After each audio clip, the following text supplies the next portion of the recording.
Izinyawo zami ngithatha ungibeke kulezi yantaba ezweni lamakhosi. Finyeza imango iweza uthukela nempudane. Ngibeke emathafeni ahlaza kwelakithi empangeni kwantaba zikhala amanzi. Bude buduze nomfulakazi umlalazi le yamhlambe emihle exebezela kwelingafela nkonyane. Ke ngibe sekhaya emabaleni la ngafunda khona intobeko nothando. Thina sakhelene inhlonipho sikhule ngayo makhelwana abantu abasekhaya. Kanti ekhaya ngishisa kwazisama unosishado wangifundisa ukuvuka kusempondo zankomo. Ethi mzukulu vuka kusila yikho inkomo yobuthongo. Yigeje emhlane siphilele emasimini kusalela ungqoqwane. Balala uqayimbana abaphula libenyathi. Sibuye sipumbe nangodongo. Ngeza amawuba sibuya sibetha amageke umlozo hamba nakutota amaphimbo ezintokazi. Umumzili lomnandi umuka negazi. Zinqunywa amakhanda ziyekwe zijile zinombe zakithi emakhaya. Lena ingwebu media shendele emumva la inkaba yakho yagqitshwa khona mntasekhaya.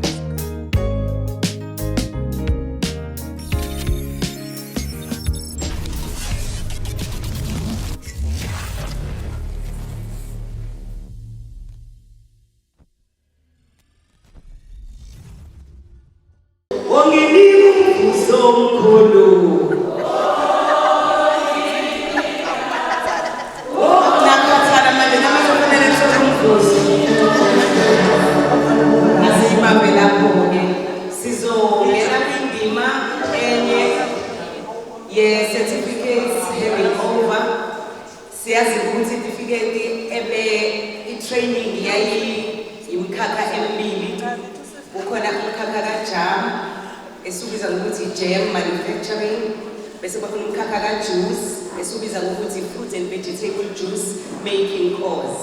So ke certificate ezikhona ke zimbili yezwakala uzoba certificate sikaJam kube certificate sikajuice kusho ukuthi ke ngizocela ukuyichaza nje ukuthi izohamba kanjani lena.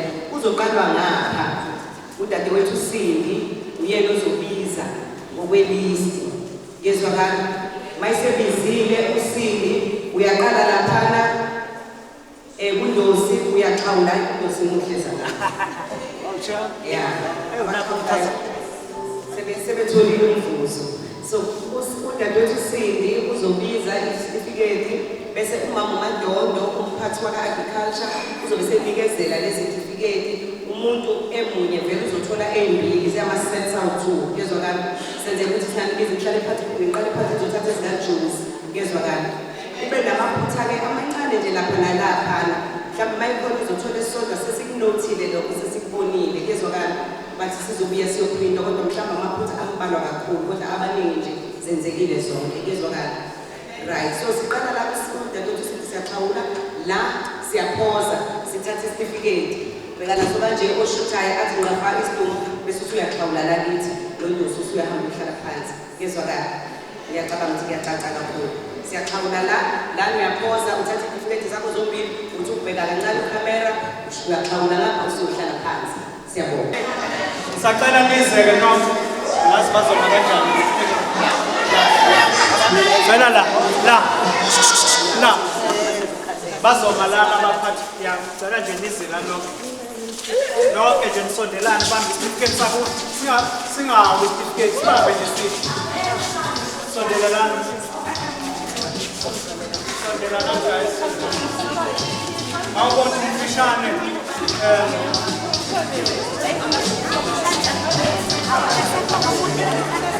abangemuva kwenze short certificate sakho sivelile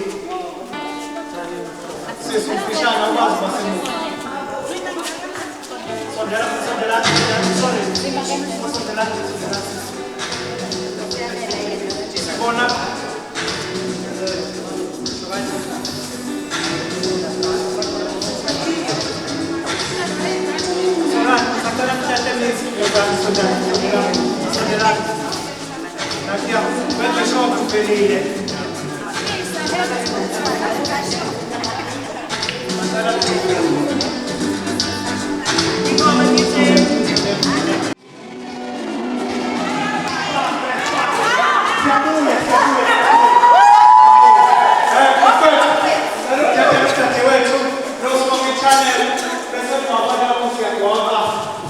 Before that, sisacela nje umnikazi wamadondo kafishane sihlala nje sithi ubamba umoya kancane noNdosi abamba umoya egameni likaJesu amen.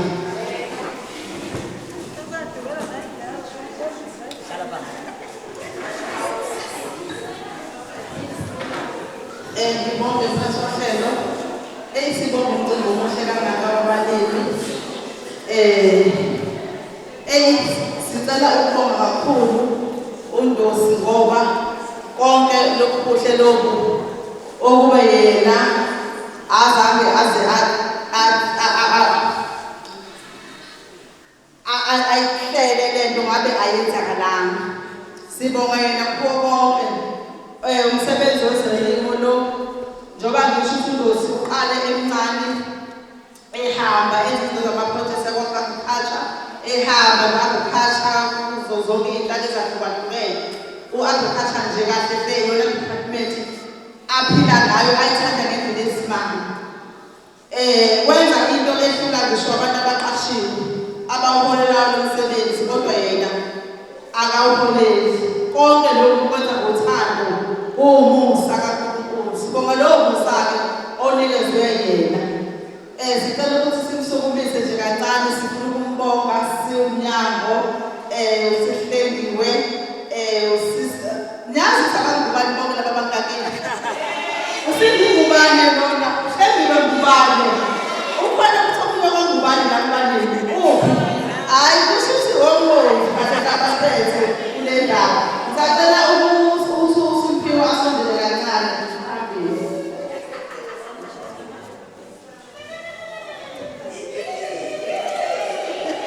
Kuncane esimnikeza khona ukubonga nje hayi ukuthi ukuqhamuka emnyangweni osiyami kodwa kuqhamuka nje kuthina ukuthi simbonge nje uncane ngendlela esimanga 1000 nje ukuthi athenge idrink endleleni bese buyele phambili.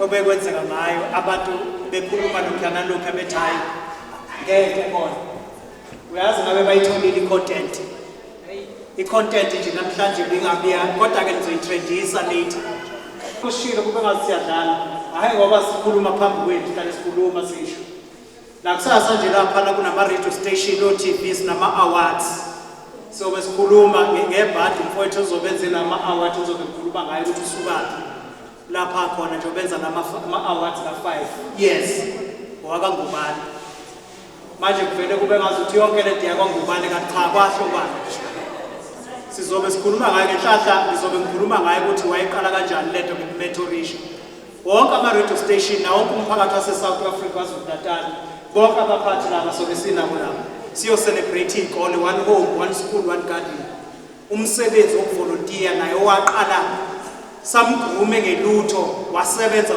wayimisela ukuyimisela-ke into ngifuna ukusho okuncane nje before ngidedele udadewethu wale channel ukusebenza-ke ngokuyimisela zonke ezinye izinto uyithola ngendlela uNkulunkulu ukubusisa ngendlela ayikho into eyoza nje uNkulunkulu uyabona khona ezinye izinto othola ukuthi sesiyitholile inqwaba asisakhulumi kokunye uyafona nje ukuthi usibani othe ukuthumela lapho yenza ukuthi ngizamkusho bafowethu awekho amazwi sikaze siwahamba mina nje akukho la engaze ngiye khona umnyanga akukho la ukwazi ukuyisa khona kuze kube ngazi ngisho kunabantwana ngisho ama-social worker abasebenza emnyangweni eminye sibase ngisho emazweni aphesheya khona ngisho abasebenza ePhalamende namhlanje ngenxa yokungasinaleli omunye nje besixoxela uMinister ukuthi sekuyabheda Ndosi isekhona i-organization KwaZulu-Natal eyasigroup siyabonga kakhulu Mama Madonna uyazi nawe sasinawe siqala imakethe nisisa ngisho phesheya sihamba singasazi nesinike imali sithenge impahla singazi ukusenzana. Uyabona sihambe sifunda nje kuthiwa siyenza ofish namhlanje uyothola ilokhu qualification ka-fish namhlanje uyothola yani. Akukho ngaze sikufundele kodwa kungenxa yenu sasifunda mahhala kaze ngifunde ngemali ngehlala ngifundiswa unyaka konke nginakho kungenxa unyaka. Ngifuna ukusho ngizobe ngisho the same thing nakusasa konke ngiyikho nengikwenzayo kufanele sibuyisele back emphakathini. I-agriculture ke ngifundisa ngiphetha iyona njengamanje alikho ibhizinisi emhlabeni ongeke uzophucwe lutho ngaphandle kwezolimo. Niyabona emhlabeni kwenzakalani?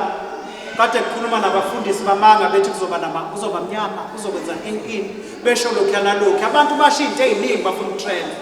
Kodwa ngifuna ukunitshela bafowethu, uma nistikhe la nani iyodwa into efuna ukuniqhuquzela kufanele niyenze. Hey bafowethu ayikho into ebaleke njengokukhuleka. Unciphise ngala. Uguqe phansi ngedolo. Ngifuna ukugcizelela. Nciphisa uhamba ukhuluma indaba nabantu neindaba zakho nento ofuna ukuba yiyona. Yenza khuleka uNkulunkulu akuhlanganise nabantu abaright. Kuyakhulekelwa lokho. Uyakukhulekela ukuthi uNkulunkulu asusa abantu abarong kuwena alethe abantu abaright. Even ne relationship uyikhulekela ukuthi lo angimdingi ngidinga umuntu onje. Izinto zikhulunywa ngomlomo kulezi insuku. Kunamadimoni kulezi insuku azi noma niyabona. Nibonile siqala le training. Kwenzekeni nibonile njengoba nina lo mcimbi bekwenzakalana. Bangaka abantu abangekho.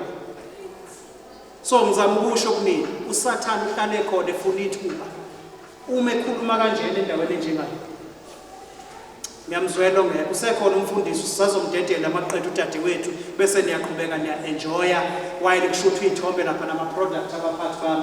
Siyabonga kakhulu ebekuzelela ngizobonga nansi present. Hey ngifuna ukusho mina ngisebenzela ukubonga kodwa sisebenzela ukuthi ungathi siyakweleta basisize kakhulu laba bantu.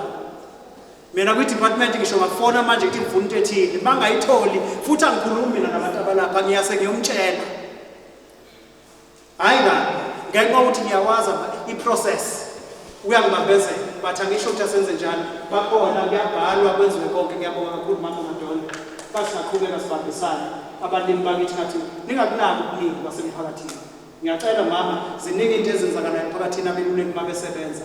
Ipolitiki idlalule kulezi insuku yazi siyokhethweni kulezi insuku. Kunele ngasebenza kufanele igade nento eyishoyo ngoba ingashintshwa njengoba ngikhuluma kanje uthole ukuthi kuzothathwa izinto lodwa kelishilo bese liyatrendiswa. Ipolitiki esiphila kuyona esikhathini sanamhlanje usathana udevil is always looking for a loophole. Ngiyanifisela ukuthi bafowethu ukukholwa kwenu ngathi ngaqina enkosini niqine emkhulekweni. Siyabonga kakhulu amazi ukuthi nakukhuluma kusethathiwe njalo kunikeza ithuba abafowethu basiqeda la sizobe sesenzela program director sebenza ivoto kuthela uzodedela bese liyalapho ukuzana abaphathi bami beshuthi nakukwazi ukuchazeka ngama-product beshuthi nabanikazi bama-product ngoba bafuna ukubathatha bebe live abanye or besetha ama-interviews njalo from now on kuya phambili. Kodwa nje ngiyacela ukuthi sibanikeze ukuthi sibalalele nje isikhashana esincane because bazosiza nina le product yenu dadewethu.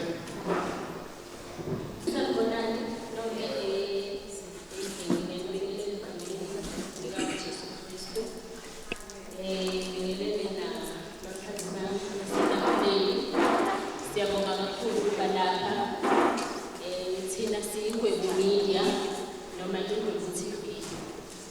Siyatholakala lapha ku-YouTube, siyatholakala ku-TikTok. Siyi-channel-ke entsha esanda kuba khona. Omunye noma abaphathi bami bazothi why iGwebu Media. Ilana-ke esesingena khona siyabonga i-invite. Angisayibonga i-invite. Silapha nje si-honorisha i-invite agriculture and rural development. Siyabonga kakhulu invite, siyabonga siyajabula ukuthi si-invite futhi siyabona ukuthi sibhekile. IGwebu igama elithi iGwebu ngizothi ukuchaza kancane sonke-ke kodwa siyazi siyazi because singabantu basemakhaya ingwebu it comes from utshwala kodwa kusuke sikhona utshwala ongekho rich utshwala obumnandi okusho ukuthi igama le-channel lithi Ingwebu Media. Ngibonile ukuthi indawo yethu yasemakhaya we are very rich but abantu abasazi. Iqala lapho yonke lento ethi Ingwebu Media. Izinto eziningi iqhamuka emakhaya. Abaculi abaziwayo baqhamuka emakhaya. Bangabasikande abakupha kandla emakhaya behambe begoli beyofuna impilo. Abantu abakhanda impuphu basuke emakhaya bahamba baya kwezinye indawo bafika ne-idea yokuthi ngenze u-1, 2, 3 kwase kuthi abanamandla noma-ke ngithi abanephepha base beyathatha i-idea bayihambisa kubantu ngoba bona bebenamandla okuqala. Okusho ukuthi we are equipped-ke ngenye indlela sinemqondo siphiwe ukuthi size lento ethile ngabe i-idea ngabe isiphiwo sinaso okuwukuthi nje into esingenayo imali yokuqala. So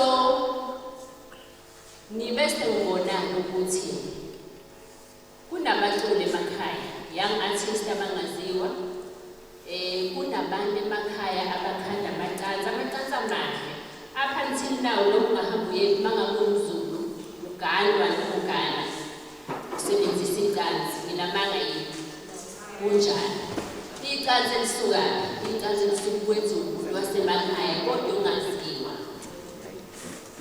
angazi noma siya understandana ebangithi lenziwe ugogo wakho kodwa ugogo wakho akaziwa. Ugogo wakho unikezwe u-R20 wecansi futhi sometimes kwathiwa hayi ngoba ngiwakoda maningi gogo zokunika u-R15. Umuntu wayeseyasuka esewenza yena u-R120. Angisho ukuthi kuloko ku-right la kodwa elami lithi ugogo bengabuya ezothola at least u-R80 usuka direct from umuntu oganwayo noma oganayo. Angazi noma niselami ugogo-ke bazomazi kanjani. Ugogo ukuthi ukhona bazomazi ukuthi wena uyilandele Ingwebu Media noma Ingwebu TV okuyi-channel yakho yasemakhaya eveza amathalente iwavezele ku-media. Uzothi mawuyilandela ebese uyeza nomsebenzi kagogo noma nomsebenzi kamkhulu owenza izingqoko noma owenza izikama. Ebese ngesikhathi evela ku-Ingwebu Media ebese kusuka umuntu waseGoli ezothi ngiwabonile amacansi noma ngibonile ukuthi bengisacela inamba kagogo ngoba vele inamba kagogo izobe ikhona lapho kwi-description yeNgwebu Media.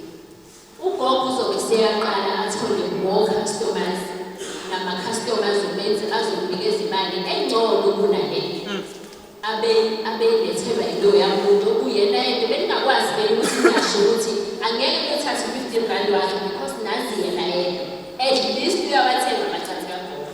Asifuni ukuthi kuthiwa at least sifuna ukuthi zibe yiningi indlela zokuthi ugogo enza amacansi awuvuka u-R20 bayithanda awungabe bayingathandi athi mina elami u-R80. Sesenza manje ukuthi ugogo nomkhulu abe nezwi phezu kwe-product yakhe ayikhandele sikwenza through i-social media. So ivela lapho-ke into ethi Ingwebu Media. Nangiya-ke lo Sonkonke wasekhaya uyambona egcekeni ukuthi hayi mani unethalente namfana udadewethu nomfana obhuti wami. Uyambona ukuthi uyayishaya inkonzo, uyambona ukuthi uphiwe kushaya isigidi, uyambona ukuthi uphiwe ku-hip hop because asenzi leyo naye noma yimuphi umuntu one-talent siyathanda ukuthi nimlethe ngaphambili ezingwevu Media. Afike indawo yethu yokushuthela sishuthele eGwelezane UNIBNB okwamanje sengabaxhasi bethu abasasixhasayo ngevenue up until size sibe nestudio. Siphinde futhi bawukhampeyina bey'ndaweni zamakhosi, Nkosi uMzimela, Inkosi uNzuza, Inkosi uMathaba, noma imaphi amakhosi angapha ngakoMalini. Sinayo futhi indawo esixhasile okuyi-CVU Guest House eseMthunzini la esihlala khona.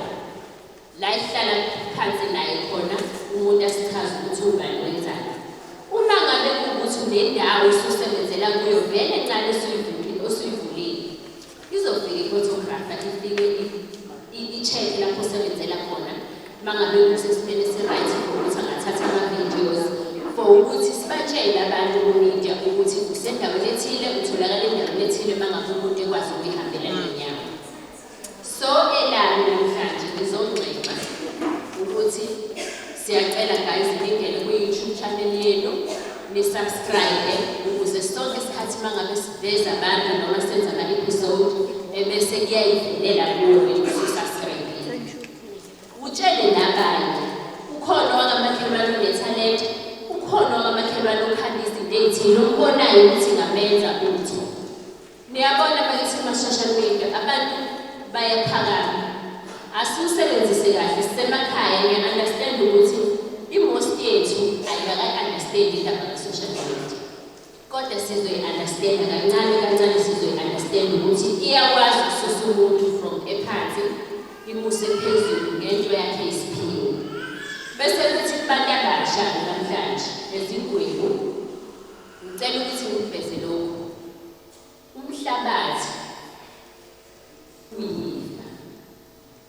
Ningawuthathi kancane umhlabathi. Uma ngabe ngithi uyifa, I mean to say umhlabathi unayo yonke into esiyithela esitolo. Umehluko ukuthi thina sithanda sekungama-ready-made. Okusho ukuthi-ke thina sesihlukile kakhulu kunogogo nomkhulu bethu. Isifikile-ke umnyango waka-agriculture uze emakhaya uzothi uzoninikeza indlela yokuthi nifundiseke ukuthi lento eniyitshalayo emhlabathini yenzeke. Uma-ke abaphathi sebekunikezele le certificate, go out there usebenzise kungenzeka. Engingakusho nje ukuthi kungenzeka, ngisho ngathi ungafaka kwamakhekhe, ngisho ngathi ukhanda ijuice, ngisho ngathi ukhanda iwayini, sekubone ngisho iwayini, ayi bakithi we are progressing. Asiboni ukuthi we are progressing. Uma ngabe sesikhanda ngisho amawayini we are progressing. Asikuveze sikuvezele abantu.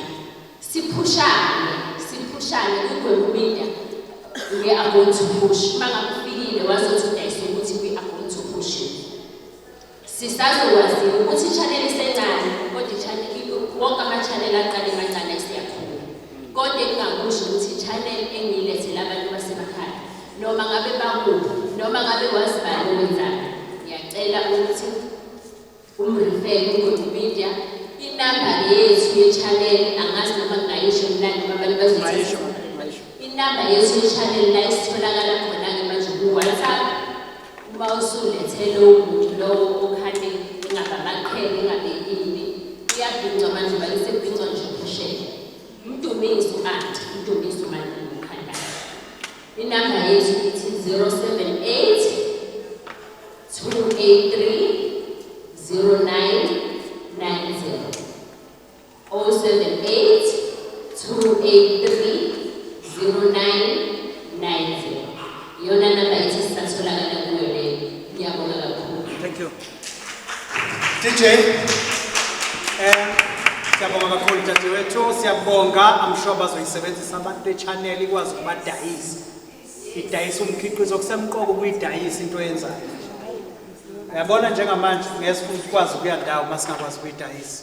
Kuhamba ufaka ama-pamphlet siphele isikhathi salokho. Kufanele manje utshele umuntu ose-Cape Town ukuthi wena wenzani. Konke noma ikuphi okwenzayo. Niyababona abantu benza imali.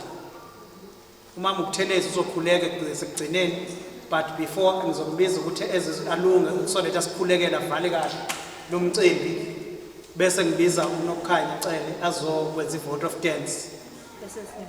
emva kwalokho ke sizoqhubeka sidanse nokunye kuzoqhubeka kuzobe seqhubeka uDJ kodwa sifuna ukuvala le session ngoba bazosuka abaphathi bami la anginikeza idirection uma esesukile la ukukhanya wenza ivote of thanks wavala umama ubuthelezi bomkhuleko sicelile singena sizovala futhi sisho sesiyahamba ke abahamba njalo njalo kumnikazi wezinto zonke bese kugcineni besuka omama beyoshutha namanikazi bama product lapha bebachazela ukuthi ngoba umphathi lo uyadinga nokwazi usuku lweni lolu ngiyabonga kakhulu indlela eniphathe ngayo ave nibahla ke nishaya ihlombe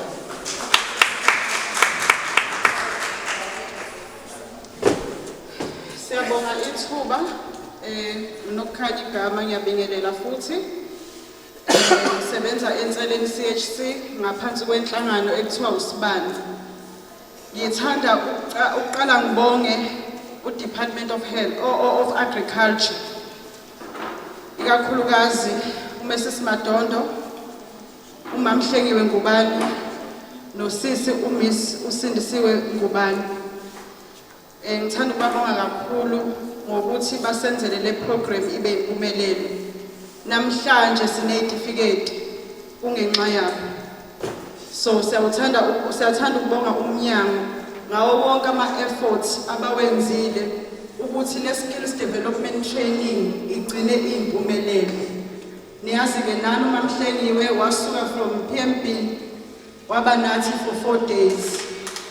Wasinikeza i-training emahala akukho esamnikeza khona ukumbonga kodwa mama ekujuleni kwenhliziyo zethu siyakubonga kakhulu osinike khona ulwazi idiscipline and the word of God training yonke nje siyabonga kakhulu ukusebenzisana nomnyango wakho Department of Agriculture.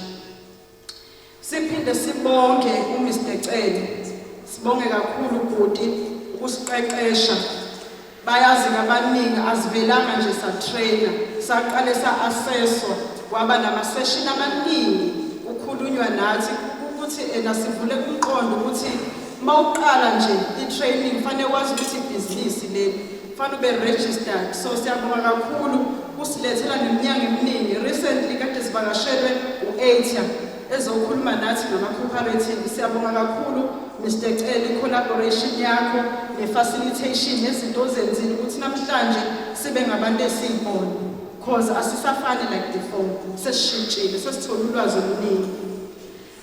Ngiphinde ngibonge usisi uKhanyisile ukuthi ufike kwi-event yethu. Siyabonga kakhulu uzosinikeza ulwazi ukuthi njengosomabhizinisi uqala from the ground to uye phezulu awuvele nje uthola ama-funding but you need to work hard. Siphinde sibonge uMahlomuka from Siyathu.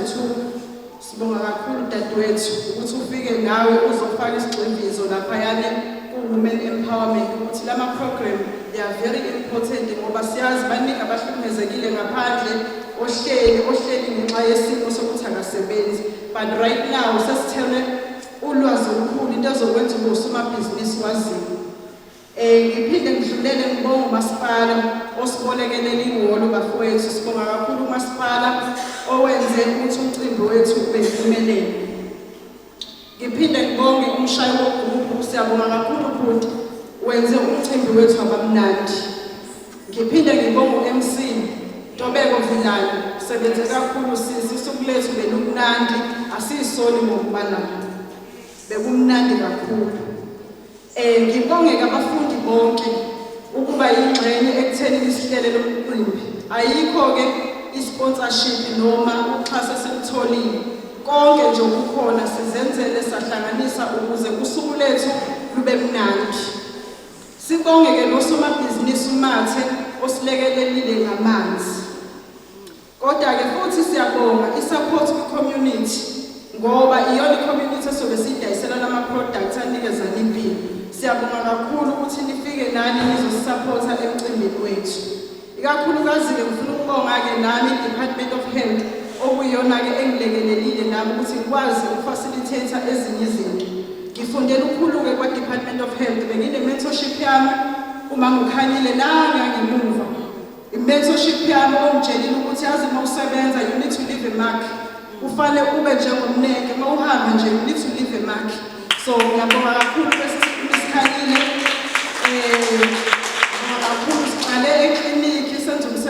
izandla ukuhlala ukrosha kunzima bafowethu kodwa ekugcineni senzele ukuthi sisize abantu so siyabonga kakhulu umsebenzi omuhle uqhubeke ungagcini namhlanje awudayisa ujuice Amen. amen cela uedla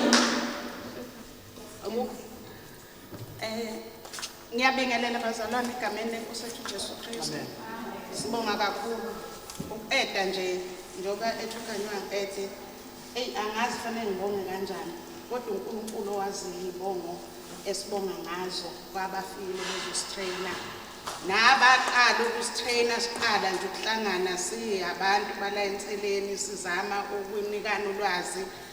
Ngibonga kakhulu uKhanyile nakhona okuye noaba usocial worker ngathi mangihlala naye phansi wangemukela ngezandla zonke wanginika nolwazi lokuthi kufanele ngenze kanjani saqoqa umphakathi sawuhlanganisa sawufundisa ngiyafisa nje ukuthi kuqhubeke bazalwane ukuhlangana kwethu lapha eclinic endala ungafi ngoba nakho sekufike lesikhathi ukuthi sithole itifiketi ngifisa abantu abathi ngifuna ukuya phambili ngakho konke umuntu angasho ukuthi ngoba sengazi ujuice kusho ukuthi sekwanele kodwa athi nje umuntu ufuna ukuya phambili ngakho konke siyabonga kakhulu ke bazalwane okuyikhono bekuthiwa ngizokwenza ukuzokhuleka kodwa ngizoqala ngicule ngiyithanda nje ukucula and ngijabule kakhulu ngibabaza okwenzileyo Nkosi umhlaba lo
ngilana-ke bazalwane ukuthi ngesikhathi uhamba uMoses esekhiphile eGibhithe kuba nezinto ezikulandelayo akubi mnandi kodwa kuba nalokho okulokhu kuhamba kuvuka ngiyala-ke ekuthenini uNkulunkulu usuke khona uyayizwa leyo nto bazalwane and usuke ekwesekile ekubonile futhi ukuthi uqinile nakuye ngeke uze ususwe yilezo zinto ngizala-ke ekuthenini zothi noma zisilandela singakhohlwa ukuthi uNkulunkulu khona ngoba wakwazi ukulwela uIsrayeli sebemthuka abanye uMoses bethi ubusikhiphela lapho babe sikuthola lokho okuncane kodwa abanye babambelela baqhubeka niyayizwa leyo nto bazalwane kangangoba waze kwathi esekhiphe impi yakhe uFaro uNkulunkulu wadala icebo nakuthina ngisho njalo ngithi uzodala uNkulunkulu icebo sukela namhlanje kunecebo uNkulunkulu anathi ngalo njengoba sila ungazeyi ngoba ukade ukuzelela noko okukwenze futhi noqhubeka nakho ukwenze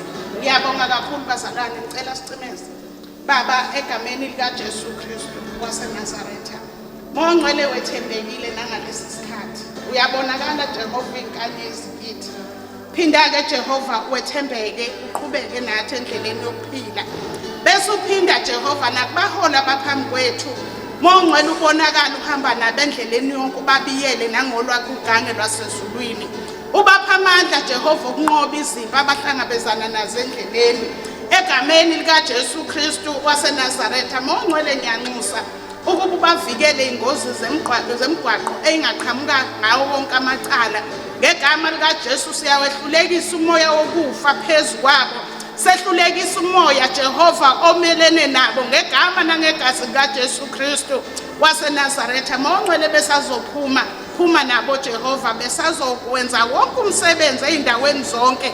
Mongcwele ubengamele ngowakho umlilo waJehova.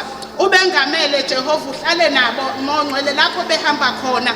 Kuhambe wena phambili egameni nasegazini likaJesu Kristu waseNazaretha. Mongcwele ubusise nemisebenzi yezandla zabo abathe bayethulela kithi. Mongcwele kube kuhle ngaso sonke isikhathi phambi kobuso babo. Ngegama nangegazi likaJesu Kristu waseNazaretha usebephakade. Amen.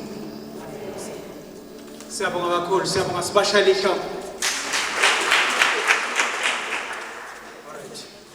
Okay, sizocela njengamanje while sizocela umuntu entertainment ngoba intandane nezandla langifundisa ngemvunulo imfuyo nokubaza umsebenzi wezandla kathi okunyaka izandla ziyagezana uma usiza omunye usisiza wena nalapho sekusizwa wena ungayishayi ingede kujo umuntu ngabantu sisho njalo esakithi isinto masakho umuntu emntwini zinqunywa amakhanda ziyekwe lena ingwebu media asishendele emumva lenkaba yakho yaqhetshelwa khona musu kuba ivila sukuma sakhe isizwe isasa lakho lisezandleni zakho mntasekhaya.